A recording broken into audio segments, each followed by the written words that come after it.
Conectando. Beleza. Iniciamos a gravação do Fórum Moai com o tema negociação em tempos de crise. Marcelo, prazer ter você aqui. Seja muito bem-vindo. Obrigado, Vinícius. Bom dia a você, a todos e todas que estão aqui. Para mim é uma satisfação poder fazer parte aqui desse ecossistema. Parabéns para você, para o João Pedro, para o Tiago, para todos os parceiros aí que fazem desse ecossistema. Eu acho que é alguma coisa única aqui no DF, no Centro-Oeste, e uma das melhores do Brasil, com certeza. Eu vou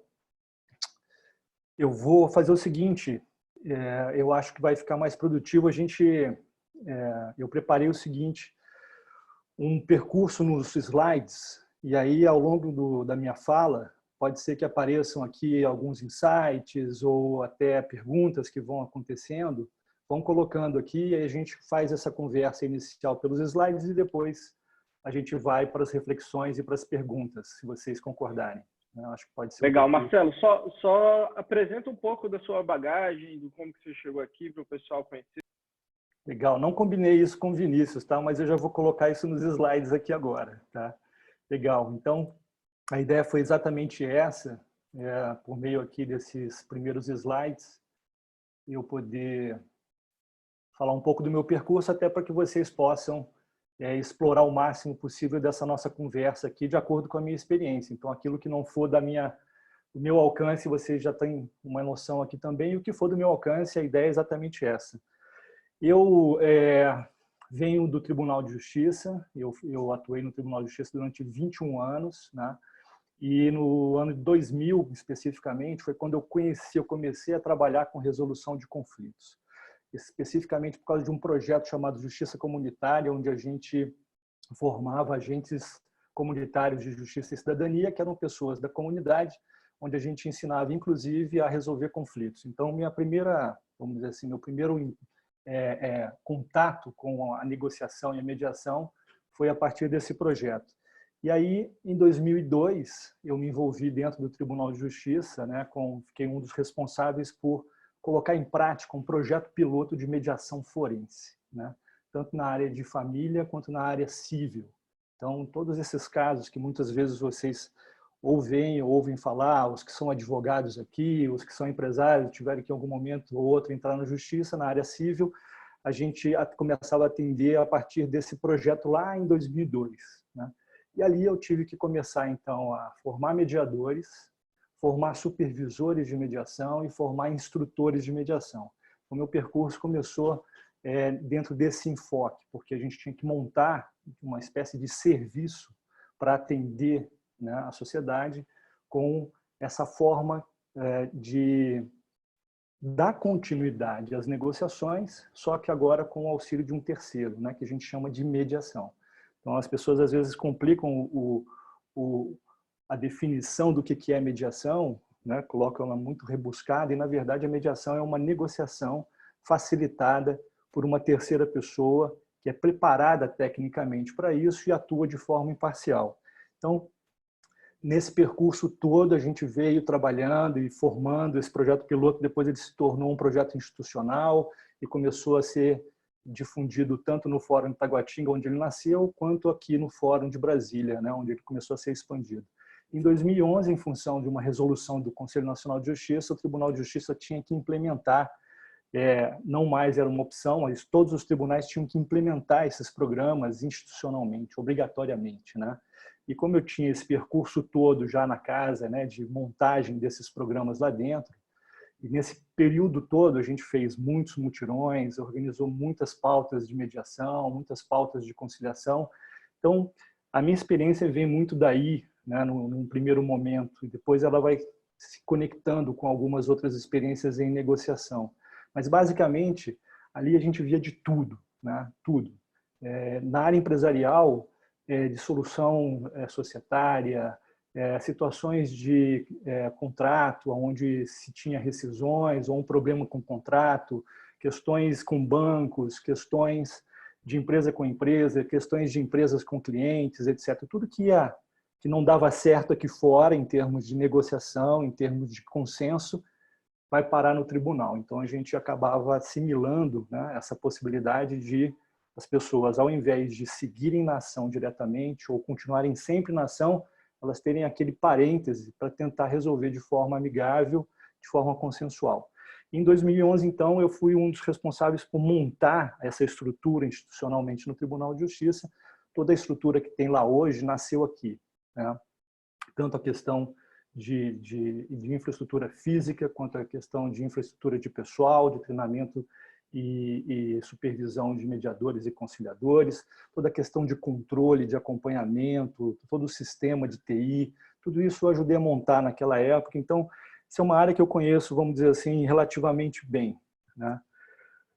Em 2015, eu saio do tribunal, peço licença sem vencimento, monto a minha empresa, né, especificamente para dar consultoria e treinar pessoas na área de resolução de conflitos, negociação, mediação, resolução de conflitos em vários ambientes, empresarial, corporativo, familiar, etc., né? E começo a atender a empresas, tanto pessoas físicas quanto pessoas jurídicas. Entre elas tem essas organizações, né? A própria ANEEL, a Advocacia Geral da União, os Correios, escritórios de advocacia dentro e fora de Brasília, o Ministério Público de Goiás, a Procuradoria-Geral do Estado do Paraná, o Conselho Federal de Administração também, etc., e um trabalho que a gente fez em Moçambique, com o Tribunal de Justiça de Moçambique, para treinar e ajudar a implementar os programas de mediação por lá. E aqui, em 2018, eu destacaria um projeto que eu tenho assim, muito carinho, e a gente ajudou a montar desde o início, né, que vem de um projeto maior internacional, que é a competição internacional de negociação, que acontece há mais de 20 anos, é a principal competição de negociação do mundo, né, vamos dizer assim. E a gente transformou essa competição, a gente conseguiu trazer o braço brasileiro dessa competição para cá. O Brasil nunca tinha participado da competição e a gente conseguiu, então, montar uma qualificatória aqui. E agora essa qualificatória acontece desde 2018. Por que eu estou falando isso para vocês? Porque isso também é uma sinalização de como é que as situações estão mudando, né? Hoje nós temos nós aqui juntos, né, com esse nível nosso de trabalho que a gente alcançou no nosso percurso, mas as gerações futuras elas já vêm com um outro nível de negociação, né? Então isso serve tanto para quando a gente vai fazer recrutamento e seleção das pessoas, quanto também para quando a gente vai conversar com escritórios de advocacia daqui para frente, principalmente para saber se os escritórios estão ligados, estão alinhados para conseguir desenvolver essa competência negocial fortemente para atender os seus clientes, né? Tem tudo a ver com o que a gente está falando aqui hoje. Você vê, é uma competição que envolve mediadores, advogados, negociadores, empresários, educadores. E ela é feita para a sociedade, né? Principalmente para os alunos de direito. Esse aqui é o grupo, nós juntamos aqui, eu, a Camille e o Henry. A Camille conheceu a competição lá fora, teve a iniciativa de trazer para o Brasil, aí a gente começou essa parceria. E o Henry, ele é o presidente no Brasil, ele é o CEO no Brasil da CMI, que é a Conflict Management Incorporation, que é a empresa que foi criada pelos fundadores do método de negociação de Harvard, há mais de 30 anos atrás. Então, essa empresa ela é global, atende as maiores empresas do mundo, né, da Fortune 500, estão todas ali, trabalhando juntas nesses treinamentos, e agora no Brasil desde 2017. Então, alguns de vocês, inclusive, aqui já conhecem o Henry, de outras palestras, etc. A gente vem fazendo um trabalho em conjunto, principalmente no meeting também. Isso aí, Marcelo, eu achava... Só, desculpa eu te interromper. Imagina, por favor. Eu acho muito legal frisar esse ponto, gente, que o conteúdo que a gente vai ver aqui de negociação, a gente está falando do estado da arte da negociação. É o que os maiores executivos e empreendedores do mundo utilizam para resolver seus desafios mais complexos. Isso parece fora da realidade, mas, na verdade, é uma metodologia muito prática que a gente pode aplicar para todas as nossas negociações. Então, o Marcelo e o Henry e a CNI trazem uma bagagem extremamente rica e, uma vez vocês dominando, além desse webinário, também no curso que o Marcelo oferece, vocês dominando essa metodologia, vai ser muito legal, que vocês vão usar com funcionários de vocês, vocês vão usar em negociações com clientes, com fornecedores, com tudo que tiver um aspecto de negociação, você vai conseguir estruturar. Quando for mais complexo, você vai se preparar mais para aquilo, mas no dia a dia vai entrar num automático e você vai conseguir utilizar todos aqueles elementos para potencializar os resultados de tudo aquilo que você eventualmente faz alguma transação, alguma negociação. Então, só frisar esse ponto que eu acho muito importante, agradecer novamente ao Marcelo por trazer um conteúdo tão fera aí para a gente. Legal, Vinícius, exatamente. Eu acho que você está falando de um lugar que é um lugar da prática, né? Você não está falando da teoria, você está falando porque você usa isso no seu dia a dia, sabe como isso é importante, porque eu costumo brincar com o pessoal, né, que só não tem problema quem não está se mexendo, né? Quem não tem projeto, quem não quer alcançar alguma coisa diferente, tanto para si quanto para a empresa e assim por diante. Porque se você se mexer, se você tiver com um projeto, que você tem ambição, você quer alcançar resultados, pode ter certeza que você vai encontrar um monte de problema. Uma série de divergências, você vai precisar reunir uma série de competências para avançar. E eu vejo muito que, assim, boa parte da minha missão, do meu trabalho, assim, como eu me vejo no meu propósito, por isso que eu gosto disso há tanto tempo, vocês veem, eu coloquei esse percurso aqui para mostrar que há mais de 20 anos que eu trabalho com isso, é disso é isso que eu respiro, né? Exatamente para ajudar as pessoas a conseguirem ultrapassar os problemas, resolver suas divergências, as suas diferenças e alcançar os seus resultados. Porque a gente sabe também que no meio do caminho, se isso não acontece, um problema que era possível de ser resolvido, ele se torna uma barreira tão grande que as pessoas acabam gastando muito tempo e dinheiro e ficando, às vezes, bloqueadas por ali. Trouxe essa frase aqui para a gente situar exatamente no ponto onde a gente está. A gente realmente precisa, né, ter a mente aberta, porque o progresso ele não é só econômico, ele tem que ser pessoal, ele tem que ser institucional, ele tem que ser corporativo. Então, o progresso é a necessidade da gente evoluir sempre. Isso significa que a gente precisa estar constantemente aprendendo, né, e se adaptando. E a gente chega então em 2020, no dia de hoje, aqui a gente conversando sobre negociação em tempos de crise. Eu fiz aquela brincadeira que normalmente a gente já conhece de muito tempo, né, que é tirar o S da crise, para a gente ter o CRI, né, negociação em tempos de crise, a gente precisa criar. Né, e a gente tem na negociação uma negociação específica que eu vou, dentro de uma metodologia que a gente vai conversar aqui, é uma negociação que permite muita criação.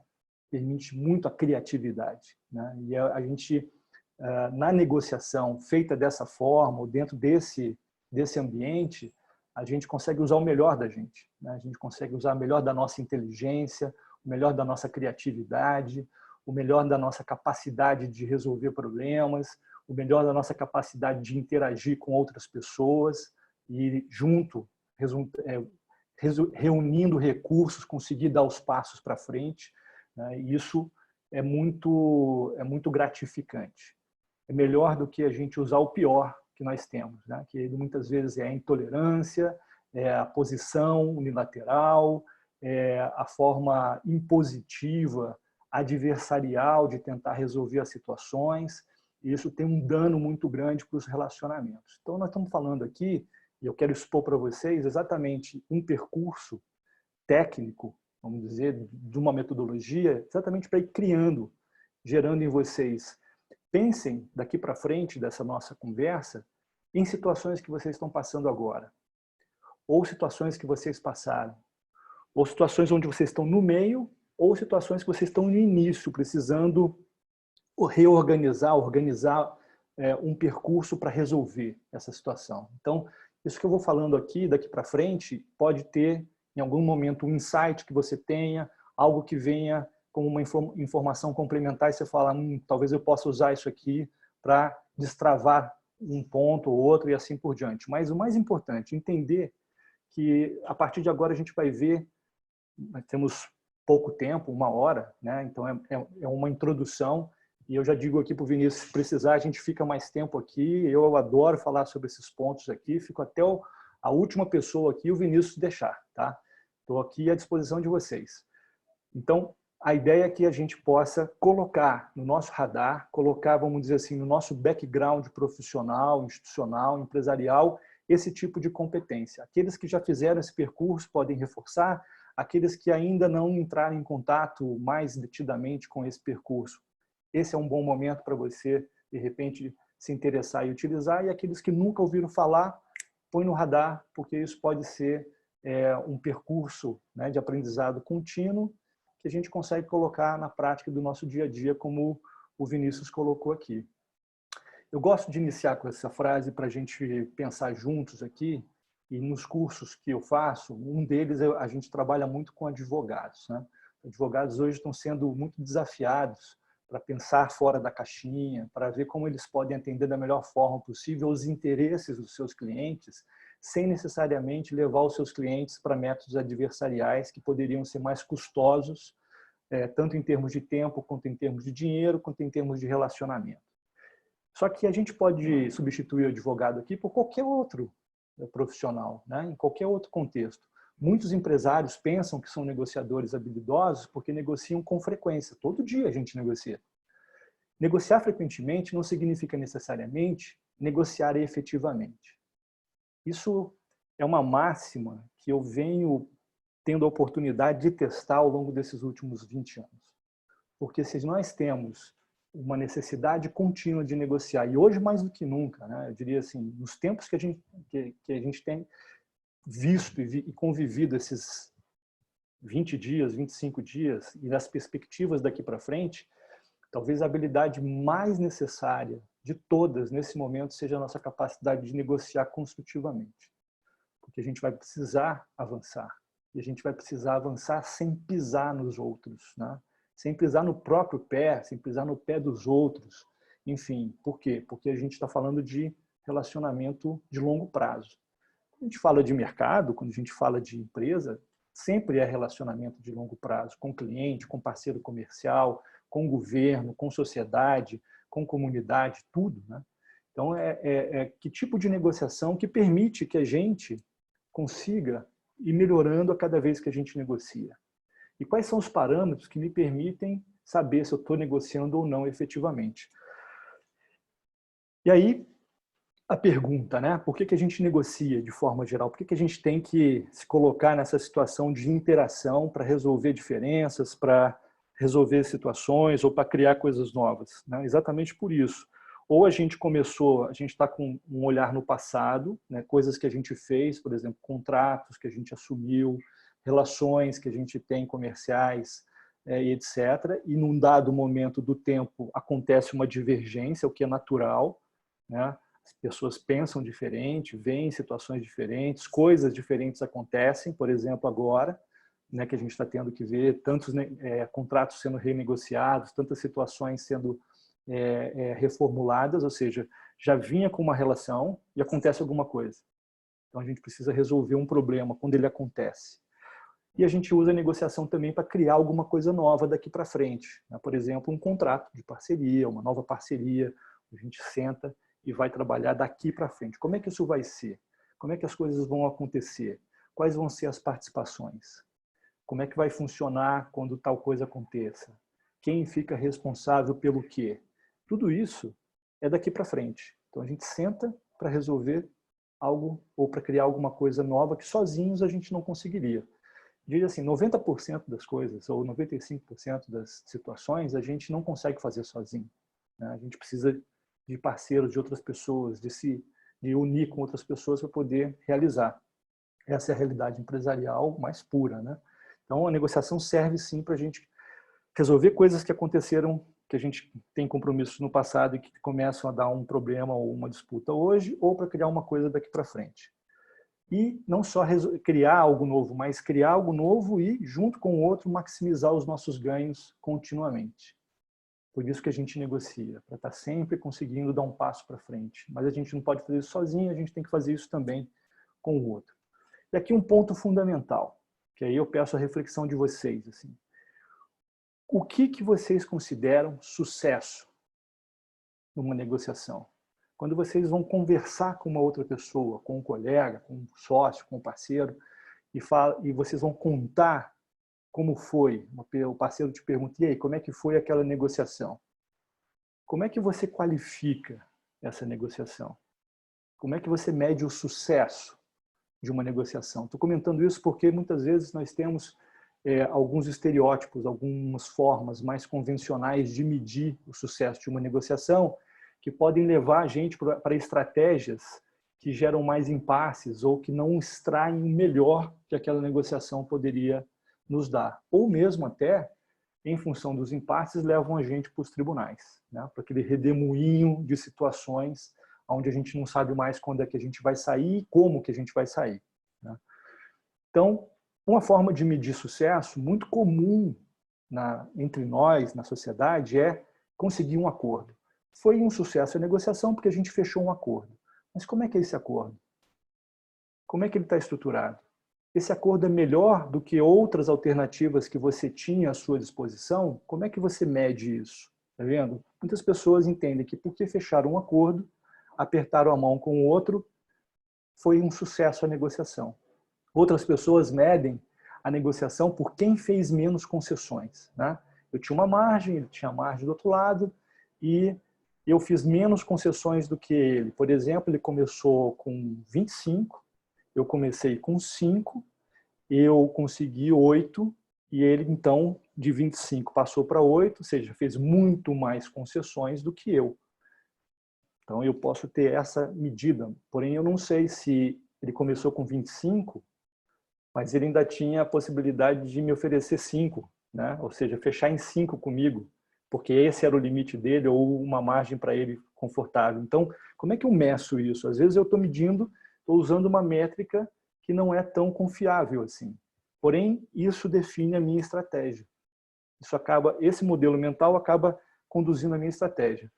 Muitas pessoas também consideram um sucesso a negociação, medem a negociação por terem evitado um conflito.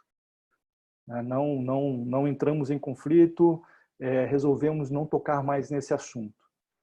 E pode ser que você esteja perdendo a oportunidade de resolver algo que vai ficar depois ali vivo e vai voltar lá na frente. Você não sabe, muitas vezes evitar um conflito pode ser a sua medida de sucesso. E é muito comum essa medida de sucesso, eu conseguir dar a última palavra. As pessoas acabam entrando numa competição para ver quem consegue se sobressair. E é muito comum, quando a gente percebe, a gente já caiu nessa armadilha.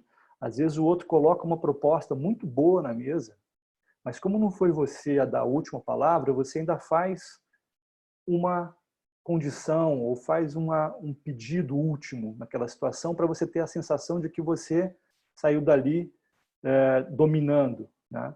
Dando a última palavra. E muitas pessoas voltam para casa satisfeitas por terem feito isso, quando na verdade acabavam não desenvolvendo melhor uma opção ou perderam o negócio porque insistiram tanto em dar a última palavra que o outro desistiu.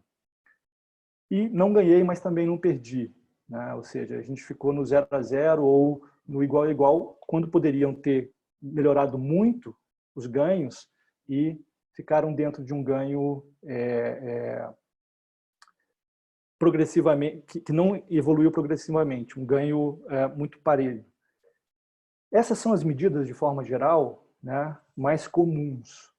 O que a gente estava falando aqui, o Vinícius estava fazendo um comentário sobre qual o estado da arte, como é que a gente vem puxando essas informações para verificar o que o mundo tem usado nos últimos 40 anos, em paralelo a essas formas que a gente viu, esses modelos mentais de entender sucesso na negociação. Isso começa lá atrás, há mais de 30 anos, com esse professor da escola da Faculdade de Direito de Harvard, né, que não se contentava com as coisas como elas estavam. Ele achava que a gente perdia muito dinheiro ou perdia muitas oportunidades nas negociações, ou quando as negociações não davam certo, a gente acabava indo para a justiça, usava processos adversariais e a gente desperdiçava muito ali e acabava com uma coisa muito importante que é o relacionamento. Então ele, incomodado com isso, se reúne com outros professores e eles começam a dar o corpo ao que hoje se chama de projeto de negociação de Harvard, né, que continuamente faz uma série de estudos, de pesquisas e de extração da vida real, do que funciona, para montar aquilo em método, que foi exatamente o que esse professor fez. E quando o Vinícius fala, isso funciona, eles usaram principalmente dentro e fora das empresas. com governos, com acordos entre nações que estavam em guerra ou em pé de guerra, né? O acordo de Camp David, aqui na América do Sul, que era até então no Ocidente o conflito que demorou, que ficava mais tempo, né, historicamente aberto, aquela ferida entre Equador e Peru. O Roger Fisher ajudou a montar o que seria aquele acordo, que foi assinado aqui na época do FHC, na África do Sul, depois do Apartheid, e em tantas e tantas e tantas empresas no mundo que começaram a olhar para esse método e falar: nós queremos, nós precisamos negociar em outro nível, a gente precisa perder menos dinheiro, a gente precisa manter o relacionamento, a gente precisa de velocidade na hora de resolver as coisas e conseguir resolver de uma forma efetiva, durável, né? Então esse professor, junto com os outros, eles basicamente queriam responder essa pergunta: que conselhos eu poderia dar para partes em uma disputa que poderiam ser úteis e que levassem a resultados melhores? Qual a melhor maneira das pessoas lidarem com as suas diferenças? E eles foram entrevistar grandes negociadores da época, na área de business, na área corporativa, na área política, na área econômica, na área religiosa, em sindicatos, inclusive guerrilhas, líderes de guerrilhas, todo lugar, para entender aqueles líderes que se destacavam, que as suas decisões tinham um grande impacto no ambiente onde eles estavam. O que eles faziam de diferente da maioria e conseguiam resultados tão melhores do que a grande maioria, do que a média? Qual era a forma deles negociarem que conseguia dar resultados muito melhores em todos os sentidos do que a média? Eles extraíram essas informações e montaram, organizaram essa informação em torno do projeto de negociação de Harvard, publicaram, como sempre, né? Harvard, depois das suas pesquisas, o que eles fazem? Eles publicam um livro, né? E esse livro, eu acho que a grande maioria de vocês aqui conhece, né? Esse livro é quase que uma espécie de bíblia para qualquer empresário, negociador, gerente, executivo, qualquer pessoa que esteja no dia a dia, né, preocupada em entender quais são as ferramentas, os conceitos, o que está disponível para a gente melhorar a nossa capacidade de negociar, já passou por aqui. Quem não passou, fica aqui a dica para o radar, né, para botar no radar de vocês, porque nessa obra eles sintetizam o resultado dessa pesquisa. Então eles não fizeram na teoria e depois criaram um livro, eles foram na prática, foram verificar o que esses grandes negociadores fazem, como é que a gente pode traduzir isso em informação prática para ser colocada no nosso dia a dia, aplicada no nosso dia a dia. Então, quando esse método é organizado, quando a gente pergunta o que quer dizer sucesso, o que você entende por sucesso em uma negociação? Utilizando o método, eu entendo por sucesso em uma negociação, ou seja, a gente pode dizer que uma negociação foi bem sucedida quando, primeiro, ela foi melhor do que a melhor alternativa que a gente tinha naquele momento. Ou seja, naquela negociação que eu estava fazendo, se eu não conseguisse fechar um acordo, chegar num consenso, fora daquela mesa de negociação eu tinha várias outras alternativas. Por exemplo, eu poderia fechar uma parceria com um outro parceiro comercial, eu poderia fazer um contrato com uma outra pessoa, eu poderia ir para a justiça para conseguir tentar os meus direitos aqui nesse contrato que não foram respeitados, eu poderia ir para uma arbitragem, quer dizer, eu poderia não fazer nada. Dessas, uma seria a que mais atenderia os meus interesses, e ela está aqui à minha disposição. Só que o acordo que eu fiz aqui era melhor do que a melhor alternativa que eu tinha fora da mesa. Olha que interessante, isso já é um parâmetro e tanto. A grande maioria dos negociadores nem leva em consideração, na hora de se preparar, qual é a minha alternativa, o que vai acontecer se eu não fechar um acordo aqui. Se eu não chegar ao consenso com essa pessoa, com esse cliente, com esse funcionário, com esse parceiro comercial, o que eu tenho fora daqui? Isso é melhor do que o que eu tenho dentro? Esse balanço, essa verificação, muitas vezes a gente não olha. E a gente não tem depois o parâmetro. Foi bom por quê? Foi bom porque, em primeiro lugar, era melhor do que tudo que eu tinha fora daquela mesa de negociação, né? Fazendo um paralelo. Depois, foi um sucesso porque os meus interesses foram satisfeitos. Mas não só os meus, os do outro também. Porque se a gente está falando de uma parceria de longo prazo, o outro também tem que ficar satisfeito toda vez que ele negocia com a gente. Ele tem que entender que o que é importante para ele foi preservado também naquele acordo. Foi bom, foi boa essa negociação porque nós escolhemos uma boa opção com pouco ou nenhum desperdício.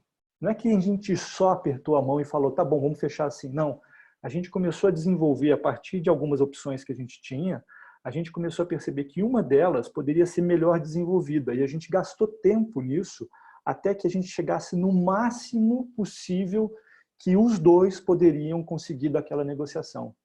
Lembra quando a gente falou, eu fiz um acordo? O acordo em si não é uma medida tão confiável quanto você falar que fez um acordo com uma boa opção, bem desenvolvida ao longo do caminho. Você não deixou desperdício na mesa, né? E foi um sucesso porque a gente teve uma sensação de legitimidade. Ninguém se sentiu passado para trás. A gente sentiu que o processo foi justo, que os critérios que foram utilizados para a tomada de decisão foram critérios que faziam sentido para os dois lados. Faziam sentido para mim e fazia sentido para o outro. E mais do que isso, eu poderia explicar isso para outras pessoas. Quando as pessoas me perguntassem, mas por que você fechou o acordo dessa forma? E muitas vezes a gente tem que fazer isso, né? A gente tem que fazer isso com um sócio, a gente tem que fazer isso com um board, com um conselho administrativo. As pessoas confiam em você para fazer uma negociação. Quando você volta, você tem que explicar para as pessoas, né, para o seu público, né, o porquê. Até na família, né? Quando você vai fazer alguma coisa, vai tomar uma decisão da vida que vai impactar na sua família, você precisa também explicar para as pessoas, de alguma forma, para você se sentir bem. Foi um sucesso porque o compromisso que a gente firmou, ou seja, lembra, não é só fechar um acordo, mas aquele acordo que foi colocado, por exemplo, num documento, num contrato, era realista, suficiente e operacional. Realista, as pessoas poderiam dar conta de fazer aquilo que elas estavam dizendo que se comprometiam. Suficiente porque abordavam todos os pontos. E operacional porque a gente sabia, a gente deixou definido quem, quando, como, onde, porquê, né, quando, o que vai acontecer, quanto, né, como é que vai funcionar. Estava tudo previsto aqui no nosso acordo. Importante, foi muito... a nossa negociação, a negociação teve um grau de sucesso muito importante porque a nossa comunicação foi boa. A gente conseguiu gerar compreensão. A gente conseguiu colocar coisas importantes na mesa, conseguiu ouvir e conseguiu falar. E a gente conseguiu fazer isso dentro de um espaço de tempo bem razoável. E mais do que isso, foi um sucesso a nossa negociação porque a gente deixou a porta aberta. A sensação que a gente teve ao final da negociação é que se eu tiver que negociar novamente com aquelas pessoas, a gente vai conseguir desenvolver um bom processo de tomada de decisão. Olha que interessante. A gente mudou o parâmetro aqui. O que esse método traz? Elementos, 7, que permitem você ter um mapa para se preparar, para atuar na negociação e depois para avaliar como ela foi. Toda vez que você faz esse círculo, você gera método, você gera aprendizagem contínua. Como a gente faz, né, num PDCA. Você vai girar o PDCA, o que você usa? Parâmetros, né? Aqui são parâmetros para a gente avaliar as nossas negociações. Tanto para a gente se planejar, e eu uso todos esses elementos para me planejar, e eu trouxe aqui, como eu combinei com o Vinícius, um documento que o Vinícius pode passar para vocês, que é o plano que eu uso com os meus clientes, que é o plano que eu uso nos cursos que eu faço, que é um formulário que você vai passando por cada elemento desse e planejando. Se você ficar 15 minutos planejando, você já fez muito mais do que se você não planejasse nada. Deixa eu ver assim, aqui. Ok, tudo bem. Muito bem, como é que a gente olha para esses elementos? Eu refiz esses elementos de uma maneira que a gente pudesse visualizar eles aqui, né? Então, da onde a gente começa? Toda negociação, se você partir daqui, você já parte de um lugar seguro. Quais são os interesses que estão em jogo? Os meus, os dos outros e de terceiros. Depois, que opções, que possibilidades que a gente pode colocar na mesa, que a gente pode pensar para atender esses interesses, para entender aquilo que é importante para a gente. Depois, que critérios de legitimidade podem embasar as opções que são colocadas na mesa? O que a gente pode utilizar como sustentação para aquilo que a gente propõe? não só uma sustentação do tipo, eu acho que isso é justo, eu acho que isso é suficiente, porque o outro pode ter uma outra percepção, né, do que é justo, do que é suficiente. E sempre é assim, né? Cada um tem uma forma de ver aquela situação. E muitos conflitos, muitas negociações param por aqui, quando as pessoas não conseguem avançar, não conseguem explicar por que estão colocando aquela proposta, não conseguem convencer o outro. Como é que os critérios funcionam aqui para esse método? Precisam ser externos, precisam ser independentes, não tem que depender da minha vontade. Por exemplo, uma jurisprudência, um índice de mercado, uma prática de mercado, uma nova regra dentro daquela área que a gente trabalha, tudo isso são situações de critérios objetivos independentes que permitem a gente colocar na mesa para sustentar algumas opções que são trabalhadas. Tudo isso que a gente está falando aqui é feito no que a gente chama de círculo de valor, né? Tem que fazer girar esse círculo de valor. Esse é o coração das negociações, vamos dizer assim. Eu preciso colocar na mesa as minhas preocupações, os meus impedimentos, as minhas necessidades, o que é importante para mim. E a gente, a partir dali, pensar como que a gente resolve isso. Porque o outro também vai trazer essas preocupações, necessidades, interesses. E a gente precisa pensar agora em opções. Como é que a gente resolve? Que soluções que podem integrar esses interesses? E o que pode sustentar a nossa tomada de decisão? Né? Quais critérios de legitimidade podem dar sustentação? Fazer girar isso. Fazer girar de forma construtiva. Se ao final do processo, né, a gente tem um entendimento, um consenso, vamos para o compromisso. Fechamos um acordo. Reorganizamos a nossa interação, pode ser um contrato, pode ser um acordo formal, pode ser um acordo informal, enfim, porém a gente chega no final com um consenso.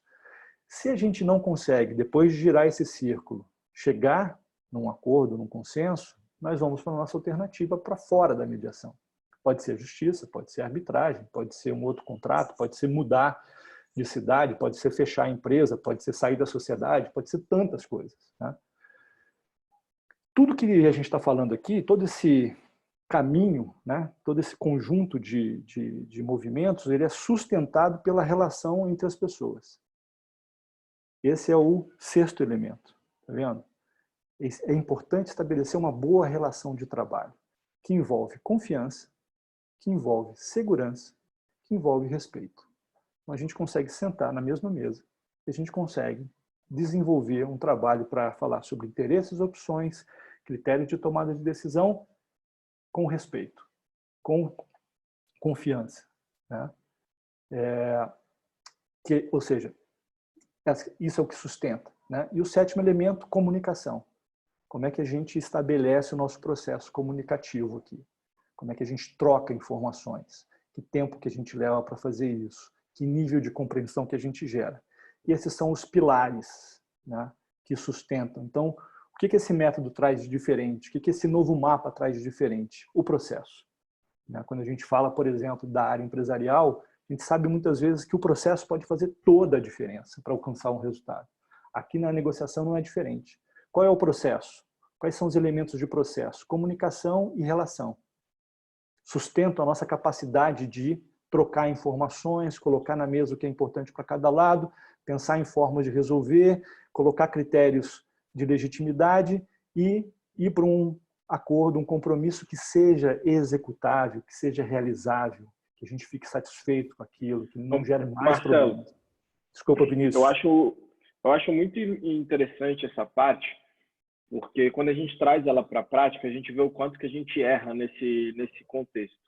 Então, por exemplo, a gente tem uma cliente de conselho aqui na Moai e ela estava numa negociação que ela não conseguia sair na ponta de sociedade.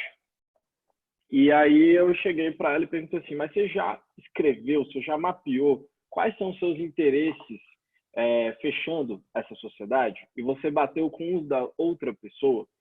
E muitas vezes a gente não deixa isso claro, né? Não, peraí, quais são os motivos pelos quais a gente está entrando numa sociedade? Qual que é o seu interesse com isso? Puxando, por exemplo, agora para um momento de crise. O empresário ele vai negociar o aluguel com o locatário. Ele não senta e mapeia todos os interesses. O meu interesse aqui é gerar um fluxo de caixa que me garanta 3 meses. Isso é importante para mim. e aí escuta a outra parte. Não, eu tenho interesse de que você não saia nos próximos 3 meses, porque para mim também vai ser ruim. A gente já mapeou o interesse aqui em comum. E aí, quando você vai pontuando, vai tornando muito mais claro os argumentos que você vai usar e facilita o acordo, né? Então, muitas vezes, o empresário ele vai entrar numa negociação sem isso mapeado ou sem interesse em entender o interesse da outra parte, e aí acaba que dá um choque e as pessoas não conseguem chegar ali num acordo, né? Então, eu acho muito importante porque é algo tão simples, mas que na prática a gente não faz, né? A gente joga o nosso interesse, ó, não vou pagar ou não posso pagar. Então, é importante que a gente entenda e passe por todas as fases desse processo, porque assim a gente faz uma negociação super bem estruturada, né? Eu vi você falando, acho que faz umas 2 reuniões aqui, sobre planejamento estratégico, né? A importância do planejamento estratégico e o que acontece quando você não planeja aquilo que é importante, depois vira uma emergência e depois vira um problemaço. Na negociação não é diferente, é uma mudança de hábito também. O ponto é, todo mundo, de alguma forma, concorda de que quanto mais você se planejar para uma negociação, maior o teu nível de sucesso, probabilidade de você ter um sucesso. O que muitas vezes as pessoas acabam não tendo consciência é que mapa que eu uso. Quando eu vou sentar para me planejar, que instrumento que eu posso usar para que eu não perca tempo. Então, muitas vezes as pessoas acabam até se ficando assim, enfadadas, né, de sentar, porque não sabem como fazer.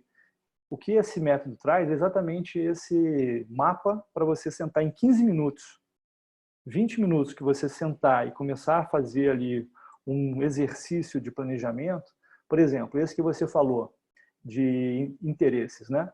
Você colocar numa tabela interesses, os seus interesses, de um lado, possíveis interesses, não perder o cliente, manter um rendimento, né, do meu orçamento aqui, do meu faturamento com esse cliente, né, para que ele não saia, manter esse cliente depois da crise também, fazer uma relação de longo prazo para que eu possa ter esse cliente dentro da minha carteira, etc. São interesses de um lado. Do outro lado, você pode começar a pensar quais seriam os interesses dele. Ele está me pedindo redução de 30% no meu contrato, né? Ele pode também ter o interesse de manter o seu orçamento em dia, querer continuar como meu cliente, ou seja, ele não está falando que ele quer ir embora, que ele quer rescindir o contrato, ele está falando, eu quero continuar seu cliente, só que eu preciso que a gente renegocie. Está vendo que a gente está começando a perceber que daquela nossa lista tem interesses em comum. Esses interesses em comum, quando eles são visualizados numa tabela, a gente começa a ver no meio, entre A e B, a gente começa a visualizar no meio possíveis caminhos de solução, que a gente nem tinha pensado. E tem um outro elemento aí que eu acho muito importante, que é a questão da legitimidade, né? Então, mudando o aspecto para eu vou negociar com um funcionário uma eventual redução de salário. Quando eu torno isso claro, de, olha, o meu interesse é manter a empresa, é não precisar demitir ninguém, é manter um fluxo de caixa aberto, e de acordo aqui com a projeção de cenário, não é possível manter. Isso é um interesse meu não manter, porque se eu manter, a gente não vai conseguir chegar no meu interesse maior, que é manter a empresa girando. Então, quando você consegue expor a realidade de uma forma prática, o funcionário visualiza aquilo muito melhor, né? De por que isso está acontecendo, quais são os motivos, como que vai funcionar. Então, é bem legal a gente ter essa, como falou ali a Paula, a transparência e ir seguindo, que a gente tem muito mais efetividade nas negociações. Mas é isso, desculpa interromper, vamos seguindo. Não, é bom que você traga esses pontos. Eu tenho aqui uma série de slides, mas eu acho que a gente pode abrir daqui a pouco para algumas perguntas e colocações, porque aí eu posso voltar nos slides, dependendo do que for, uma ou outra pergunta fica mais fácil olhar um esquema que ajuda. Tem um programa que eu gosto muito de observar, que isso que a gente está trazendo em termos de mapa, né, de critérios, de referência, você pode colocar em tudo, desde das negociações mais simples do dia a dia até as mais complexas. Ele já foi testado em todos os lugares. tanto entre nações que estavam praticamente em guerra, ou grandes corporações que estão fazendo fusões, até situações pequenas do dia a dia, contratuais, etc. Tá?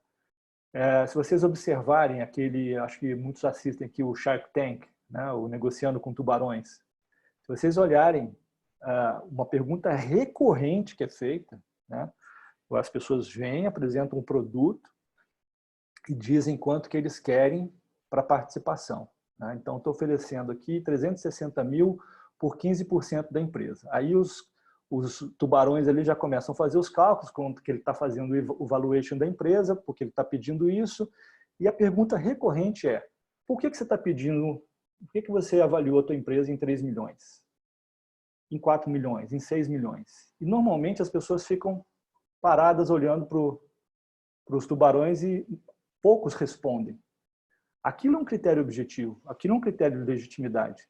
Se eu consigo demonstrar como é que eu cheguei naquela conta, como é que eu cheguei naquela proposta, por que eu estou falando que eu vou reduzir o seu salário de 30%, por que eu estou propondo que você trabalhe 6 horas ao invés de 8, e assim a gente trabalha uma redução, por que eu estou propondo uma situação. A pergunta seguinte é, você consegue me demonstrar como é que você chegou nessa proposta? Porque se a gente consegue, aumenta a chance da gente persuadir o outro, né? Influenciar positivamente o outro lado. A mesma coisa do outro lado. Se o outro lado traz para a gente argumentos lógicos, objetivos, independentemente da vontade deles, né? Olha, de forma geral, hoje no mercado, os valores praticados são esses. Eu estou oferecendo, a partir da média, uma redução de 5%. Exatamente para que a gente tenha um ponto de partida. Já comecei a minha negociação num outro nível, né? Eu consigo explicar, mas isso me exige o que você falou, preparação. Né? Como é que eu vou preparar? Até o JP colocou uma pergunta aqui que eu acho relevante, que é, Marcelo, como ser efetivo nas negociações com fornecedores e parceiros nesse momento de crise? Precisamos trazer ganhos para o nosso fluxo de caixa, mas sem gerar indisposição com os nossos stakeholders. Porque acaba, né, Marcelo, que nesse momento está todo mundo precisando de fluxo. Então, a gente vai negociar com um cliente ou com um fornecedor que também está preocupado com o fluxo dele sobre uma negociação de que vai gerar um estresse para ambas as partes, né? O que você pensa de sugestão para esse cenário? Olha, muitas vezes, quando você está falando de stakeholders, né? Deixa eu pegar aqui um slide que eu acho que fica muito claro isso, que às vezes é um erro que a gente comete e que pode ajudar a gente não cair nessa armadilha, né? Quando você está, por exemplo, fazendo a preparação e você tem essa situação aqui, ó. Equívocos durante a preparação. Não pensar em como o outro lado vai explicar o acordo. Vai explicar o acordo, por exemplo, para o cliente dele, para os superiores, para os sócios, para a família, para amigos, etc. Tá vendo? É importante a gente também pensar em o que a gente está propondo, como é que o outro lado, quando tiver que explicar isso lá para os stakeholders dele, ele vai poder justificar o acordo que ele fez. Então, ele ficando mais à vontade, você conseguindo explicar, você consegue influenciá-lo. A mesma coisa com você. Então, por exemplo, se você tem que falar com o teu board, né, com os stakeholders, por que você acha que aquele acordo, ou aquela proposta, ou aquela redução, ou aquela condição pode ser mais vantajosa naquele momento, uma técnica importante, JP, é você comparar com o que você teria não fechando aquele acordo, que é o elemento alternativas. Né? Então, quando você fala, olha, qual é a nossa alternativa a não fazer dessa forma? E isso gera um estudo também. Né? Você precisa verificar, porque ao pesquisar alternativa é que você vai encontrar, às vezes, outros fornecedores, outras possibilidades fora daquela mesa de negociação que podem reforçar aquilo que você está propondo na própria mesa de negociação.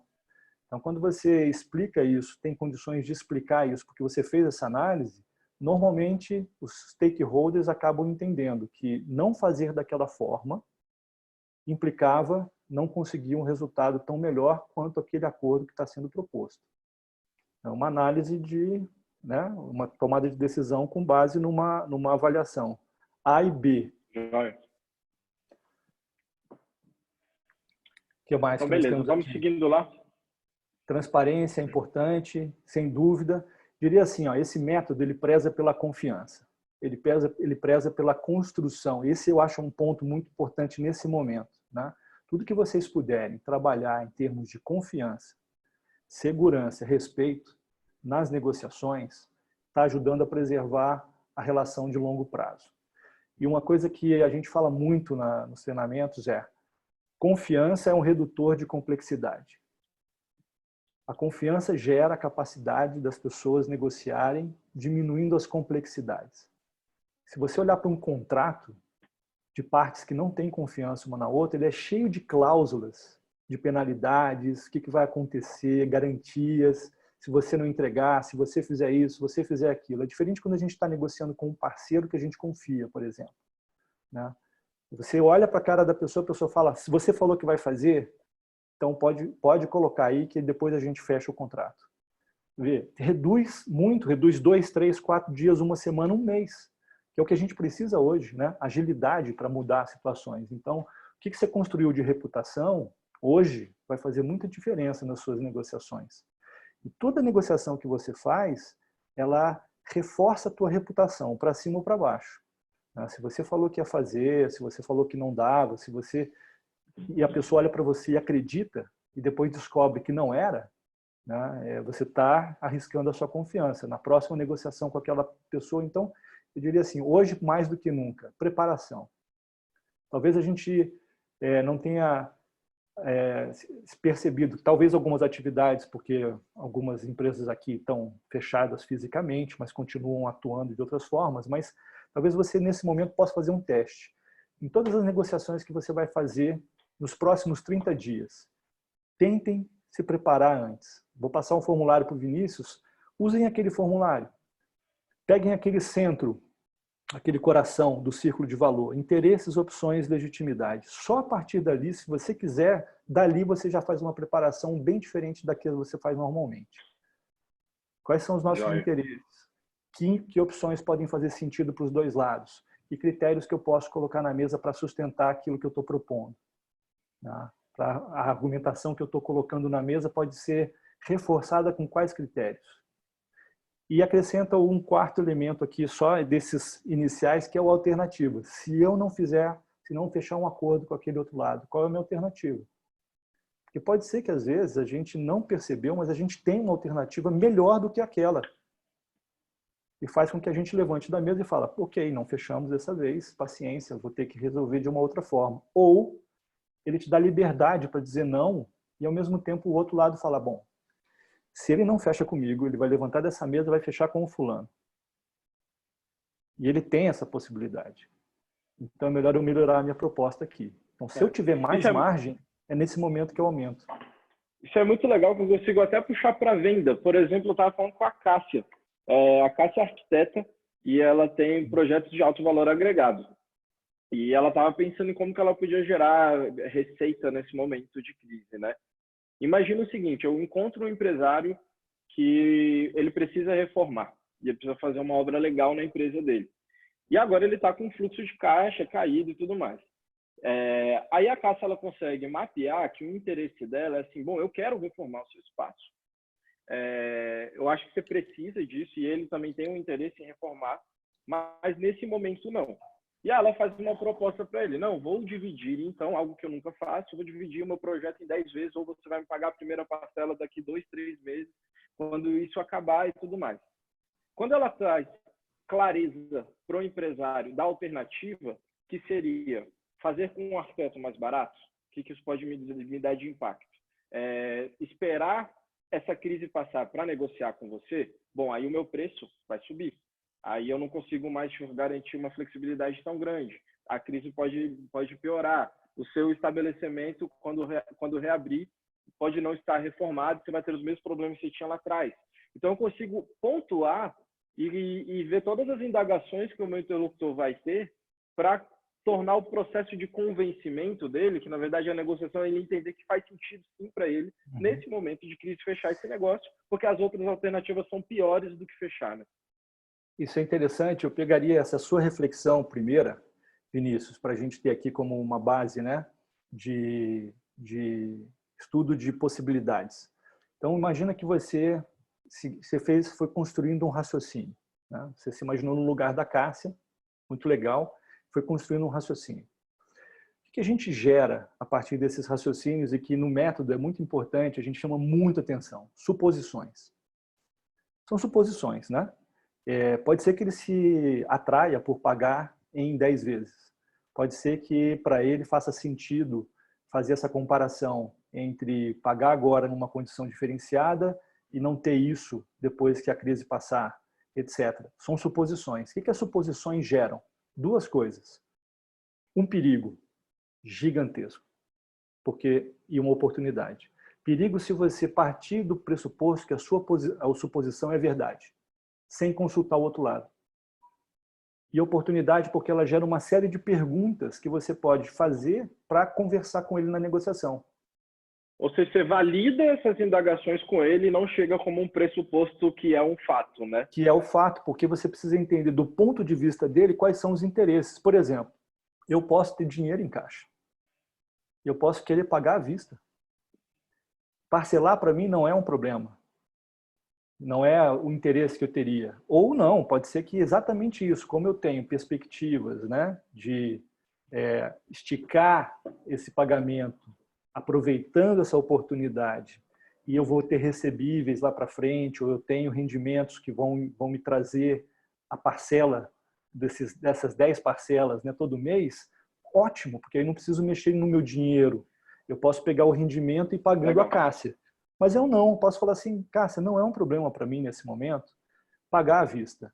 O que eu gostaria era conseguir uma boa condição e eu conseguir fazer um bom negócio com você dentro desse orçamento que eu tenho. Tá vendo? Eu separei isso aqui. Você consegue me atender com isso? Na conversa com a outra pessoa, a Cássia, que tinha planejado antes, falou assim, bem, isso aqui é um ponto que eu preciso agora pensar, porque eu imaginava que ele ia querer parcelar. Tá vendo? A suposição ela tem que ser só um alerta, ela não pode ser já chegar e oferecer a solução do parcelamento, eu tenho que ouvir. Deixa eu entender, quando a gente fala do teu projeto, quando a gente fala da tua casa, quando a gente fala da tua loja, o que é mais importante para você agora nesse cenário? Cássia, é mais importante eu não parar, eu preciso fazer isso começar agora. A gente tem que fazer essa obra avançar. Só que eu não posso pagar tudo agora. Pronto, ela já está me dando o ponto que eu preciso para depois trazer. Então, eu vou pensando em todos esses cenários a partir dessa reflexão inicial que você fez. Vocês estão percebendo que a preparação, né? O Roger Fisher uma vez foi questionado pelos alunos dele, dizendo o seguinte, se você pudesse, professor, nos dar uma dica apenas, e que fosse a dica mais importante de todas para as nossas negociações, que dica que o senhor daria para a gente? Ele disse, lembrem-se sempre dos 3 P's. Utilizem os 3 P's. E os alunos ficaram, poxa, mas a gente passou o semestre aqui, ele não falou dos 3 P's, foram lá as anotações, ele nunca citou os 3 P's, o que é isso agora? Ele está vindo com alguma coisa nova? Ele falou, anotem aí, preparação, preparação, preparação. Ou seja, se uma dica importante pode ser feita, é essa, preparação. A diferença toda é preparação com base em quê? Tá vendo? O mapa traz exatamente isso. Você consegue se preparar de maneira diferente. Suas negociações ficam muito mais fluidas. Você não fica num embate, porque a sua criatividade aumenta e muito. A capacidade de gerar no outro. E aqueles 2 elementos que eu falei, né, que eu coloquei ali como sustentação, eles são, eu diria hoje, os mais importantes. Relacionamento, comunicação. Relacionamento, comunicação. Às vezes porque a gente não se preparou, ou às vezes a gente se preparou com esse modelo mental, né, de que eu já sei o que a outra parte quer, eu já sei o que o outro precisa, então, quando eu começo a receber nãos, não, não, não, não, eu acho que você não entendeu, não, não, não, não, isso não me serve. Você é pego de surpresa. Isso pode gerar em você uma reação de bloqueio e pode gerar uma Legal. reação de oposição. Eu acho fantástico essa fala e a gente fala um pouco sobre isso, em como a Moai funciona como rede e o que a gente entende que é um relacionamento, né? E em quase todos os nossos eventos, agora na quinta a gente tem o Moai Connect, que é um evento voltado para gerar negócios entre os empresários, né?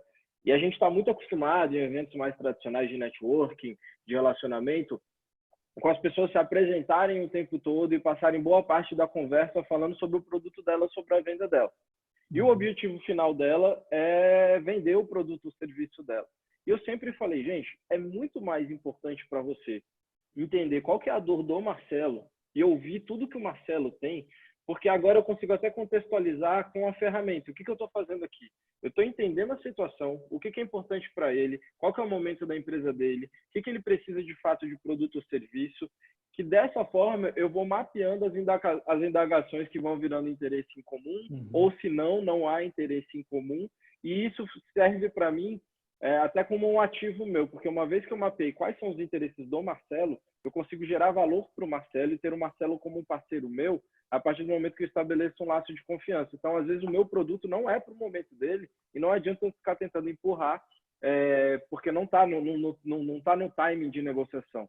Só que eu consigo fazer uma ponta de alguém que resolve o interesse do Marcelo, eu estabeleço uma relação e a partir daí o Marcelo olha e fala, não, o Vinícius é um cara lá da Moai, é um empresário que tem uma rede e, pô, ele me ajudou, ele gerou valor para mim e eu entro no radar dele. Agora, imagina você fazer isso com 250 pessoas, com 250 empresários. Então, é muito mais importante, né, dentro para você estabelecer uma relação.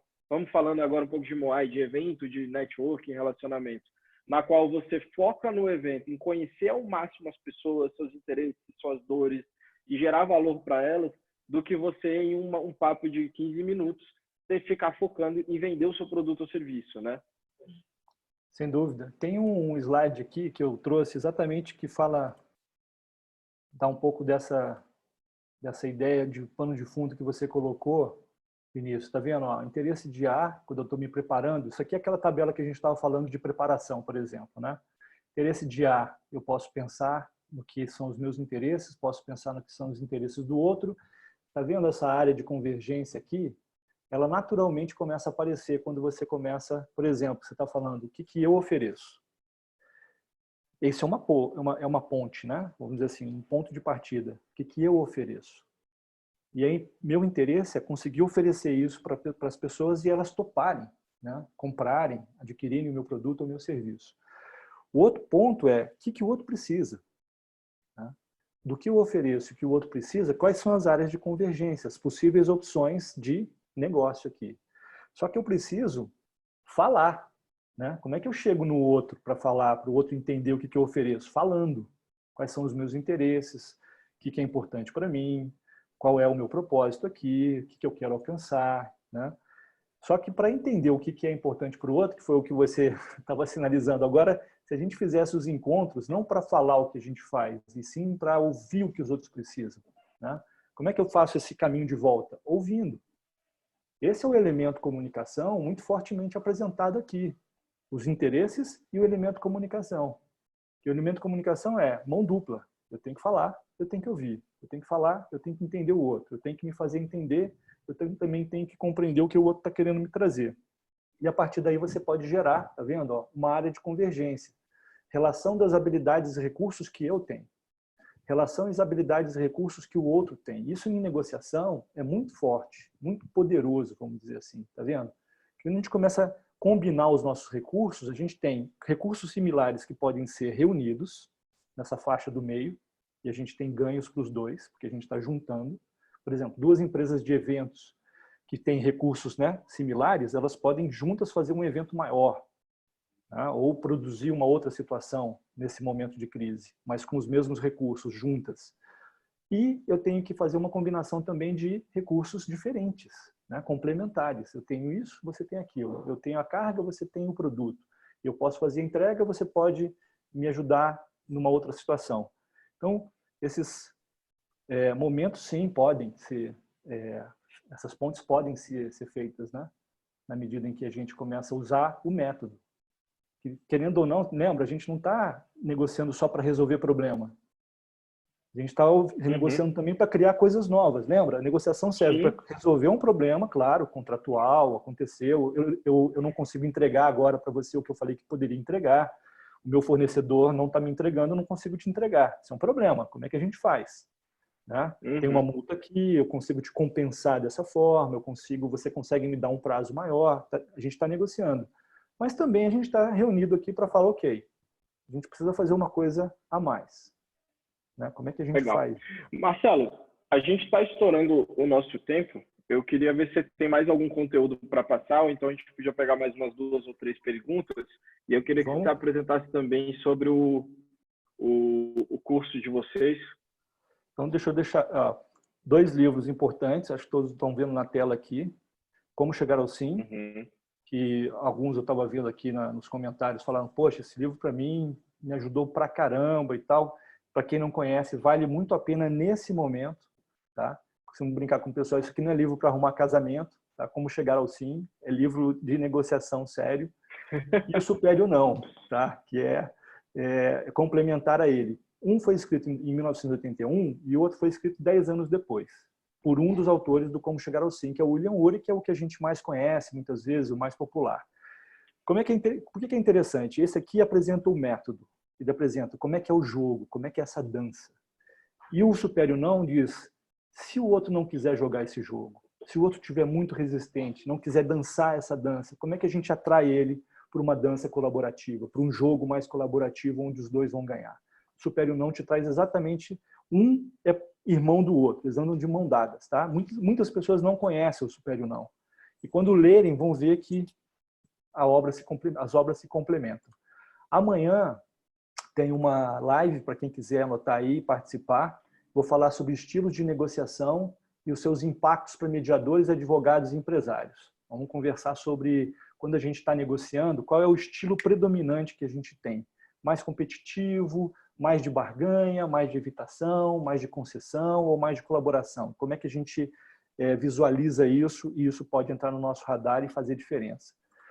Eu tenho cursos já gravados de encontros online que eu fiz com mediadores e advogados do mundo do Brasil inteiro aqui, né? Então, desde 2018. Quem quiser pode dar uma olhada aqui nesse site, encontrosmarcelogirardi.com.br. Tem um encontro, como a ênfase é mais para mediadores, mas qualquer pessoa que assistir vai fazer as pontes todas, disso que a gente falou hoje, dos 7 elementos, do método, etc., tem a coleção 3 que fala bem sobre isso. Ela vai destrinchar cada elemento daquele, vai dar exemplos e tal. Você pode fazer as pontes da área empresarial tranquilamente, tá? E aí é a coleção 3. Todas as coleções estão disponíveis, mas essa coleção talvez ela fique mais clara ou mais atraente para o nosso público aqui. Então, essa aqui, Ferramentas de Negociação e Aplicação na Mediação, que serve para aplicar também em qualquer outro contexto. Para a nossa situação aqui, Vinícius, que você me pediu, né, para fazer uma situação diferenciada, a gente tem 50% para os integrantes da Moai. É só usar esse cupom Moai Number 50 e você tem na aquisição só da coleção 3 ou de todas, qualquer uma que você quiser, ou o pacote, 50%. Vou deixar ali até sábado à noite. Tá?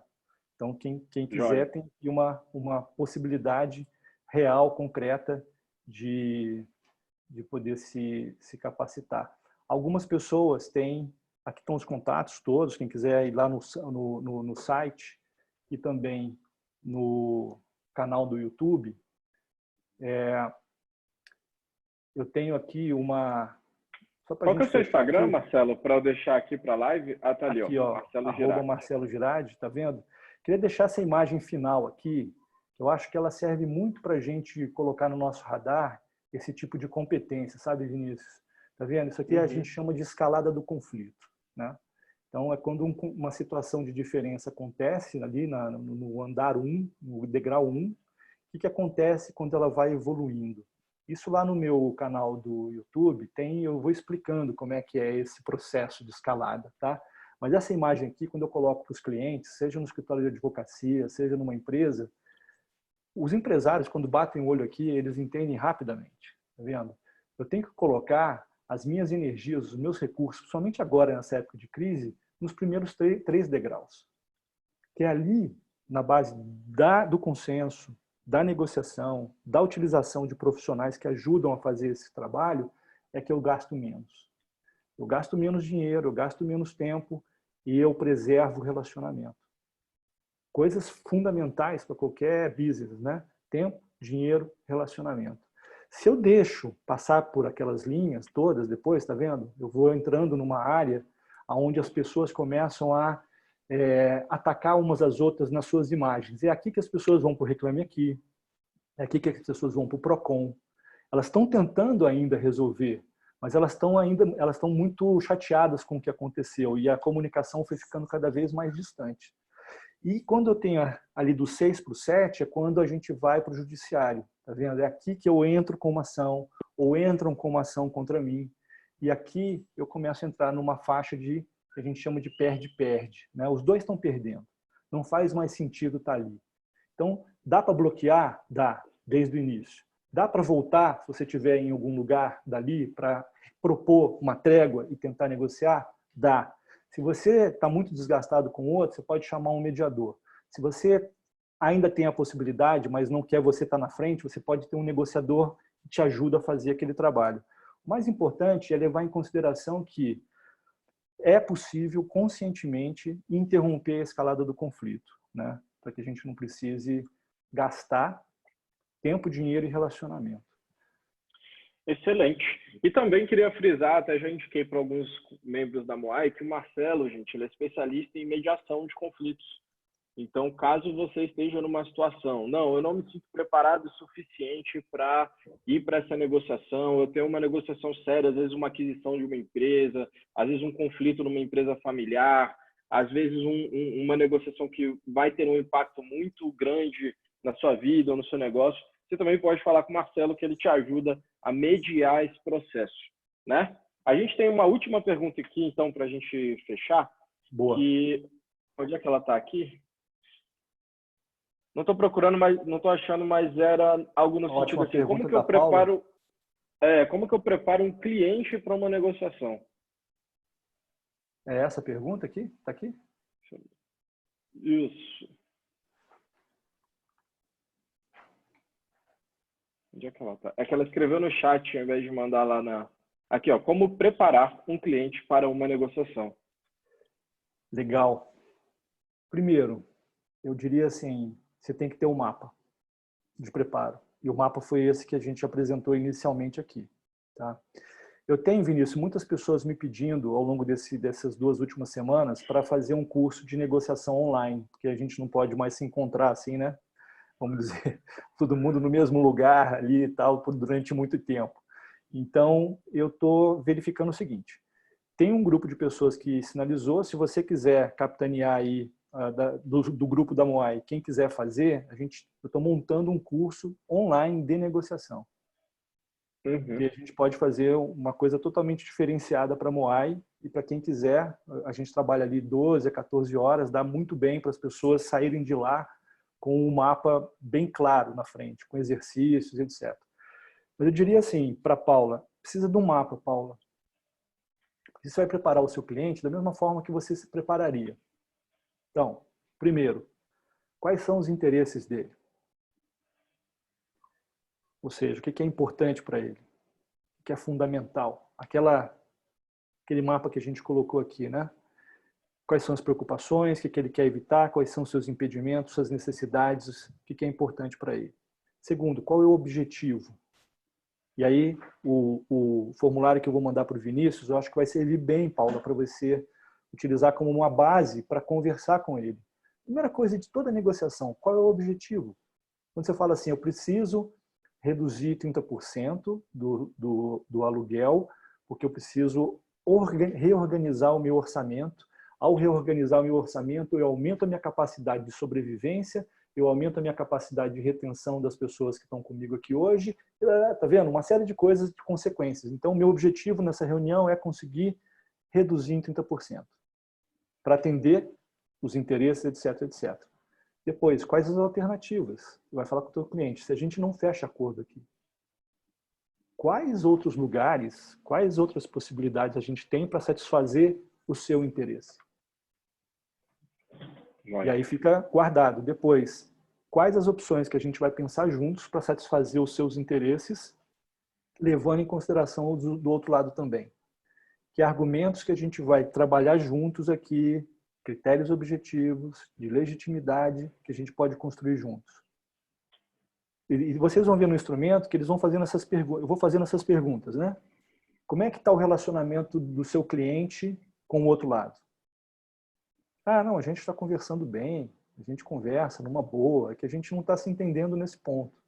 Ou, Paula, da última conversa que a gente teve, a coisa não foi muito boa, a gente foi bem incisivos uns com os outros, assim, e a coisa não ficou muito legal, ficou bem estremecida ali a nossa relação. Opa, temos que trabalhar como que essa relação vai ser retomada minimamente para ter alguma conversa. E eu tenho negociações onde eu vou conversar com o outro lado, porque o outro lado não consegue, os dois não conseguem ficar na mesma sala naquele momento, entendeu? Então eu vou fazendo essa ponte para que em algum momento eles consigam estar no mesmo lugar. Então a gente vai trabalhando esses pontos. E depois todos os outros aspectos, como é que está a comunicação, o que precisa ser dito, o que precisa ser ouvido. Quando eu penso no elemento comunicação, eu trabalho junto com o meu cliente, por exemplo, uma série de perguntas. O que a gente precisa saber do outro lado que a gente não sabe? O que a gente precisa entender do outro lado que a gente ainda não entendeu? Ou seja, o que a gente precisa escutar dele? Que perguntas que a gente precisa colocar na mesa de forma não invasiva e que gerem informação? Depois, se a gente fechar um compromisso, se a gente fechar um acordo, como é que esse acordo teria que ser? O que teria que constar nele? O que é importante que não fique de fora?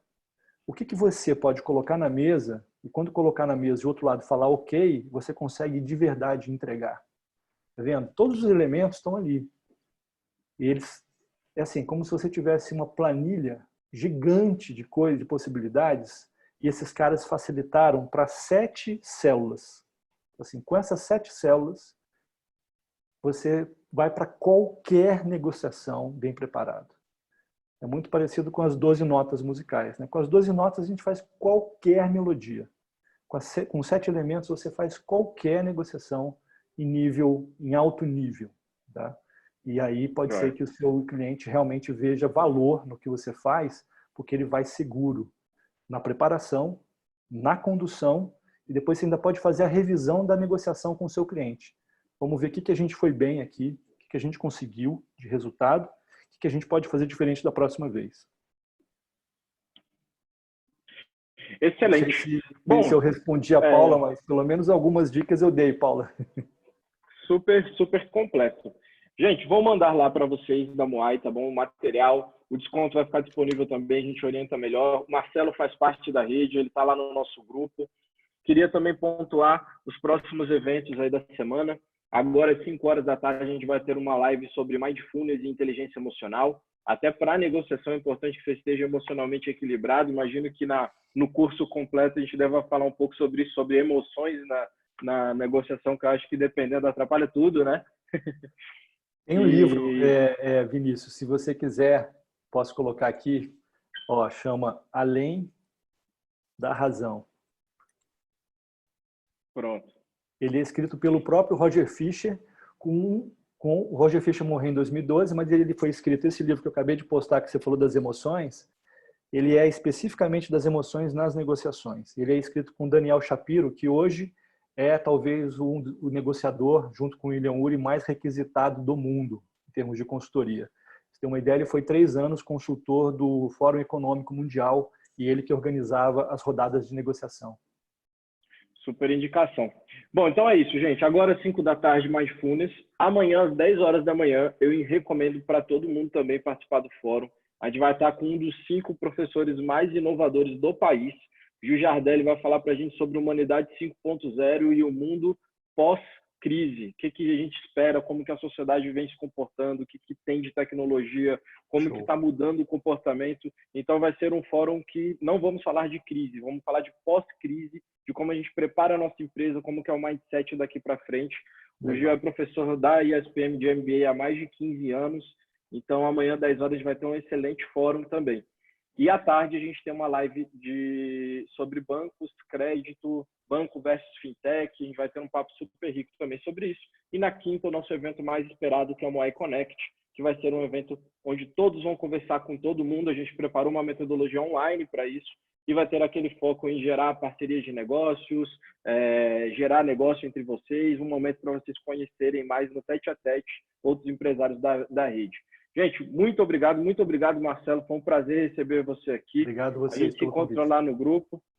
Pessoal que ainda não faz parte da Moai, que está aqui hoje por convite de algum membro, entra lá no Instagram, @MoaiBrasil, preencha o formulário para a gente ligar para você e explicar como que essa rede aí tem ajudado muitos empresários em Brasília, viu? Até mais, gente. Uma excelente quarta-feira para todos, terça-feira, né, para todos vocês. E a gente se vê. Valeu. Valeu.